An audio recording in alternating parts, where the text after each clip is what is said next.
జనాభా తామాషా ప్రకారం BC SC ST రిజర్వేషన్లు కల్పించాలని ఏండ్లుగా చేసిన పోరాటానికి మన ఇందిరమ్మ రాజ్యంలో ఫలితం దక్కింది.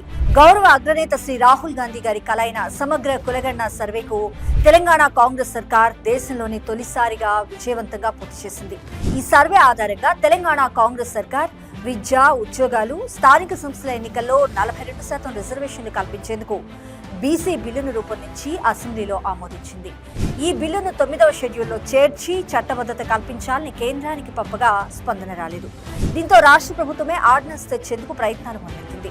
ఇంతటితో వదిలేకుండా ఈ సర్వే నివేదికపై అధ్యయనం చేసేందుకు జస్టిస్ సుదర్శన్ రెడ్డి గారి నేతృత్వంలోని స్వతంత్ర నిపుణుల కమిటీని ఏర్పాటు చేసింది. ఈ కమిటీలో సీనియర్ ప్రొఫెసర్లకు స్థానం కల్పించింది.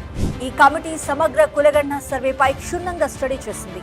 రాష్ట్రంలో పట్టణ, గ్రామీణ ప్రాంతాల మధ్య వ్యత్యాసాలు, అందుగల కారణాలను విశ్లేషించింది. తమ అధ్యయన ఫలితాలను క్రోడీకరించి సమగ్ర నివేదికను గౌరవ సీఎం శ్రీ రేవంత్ రెడ్డి గారికి తాజాగా అందజేసింది. ఈ కమిటీ ఇచ్చిన నివేదికలోని అంశాలపై కేబినెట్ సమావేశంలో చర్చించి తదుపరి చర్యలు తీసుకుంటామని గౌరవ సీఎం శ్రీ రేవంత్ రెడ్డి గారు వెల్లడించారు. అర్హులందరికీ సంక్షేమ పథకాలు అందేలా రాష్ట్ర ప్రభుత్వం చర్యలు తీసుకుంటుందని వారు హామీ ఇచ్చారు.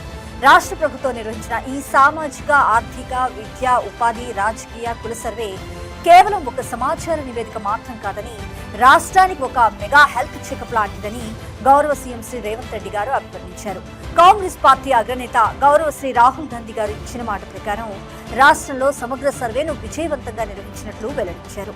సమగ్ర సర్వేపై చేపట్టిన అధ్యయన నివేదిక రాష్ట్రంలో బలహీన వర్గాల అభ్యున్నతికి, సామాజిక న్యాయాన్ని అమలు చేసేందుకు ఎంతగానో ఉపయోగపడుతుందని చెప్పారు.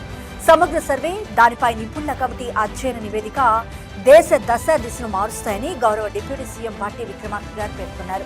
సమగ్ర సర్వేపై వివాదరహితులైన వివిధ రంగాల మేధావులతో ఒక కమిటీ వేయడం చారిత్రాత్మక ఘట్టమంటూ అభివర్ణించారు. ఇలాంటి సర్వే దేశంలో ఇప్పటివరకు మునుపెన్నడూ ఎక్కడా జరగలేదంటూ తెలిపారు. సర్వే నివేదికను అసెంబ్లీలో ప్రవేశపెడితే లోపముందని ఎవరూ చెప్పలేదంటూ పేర్కొన్నారు.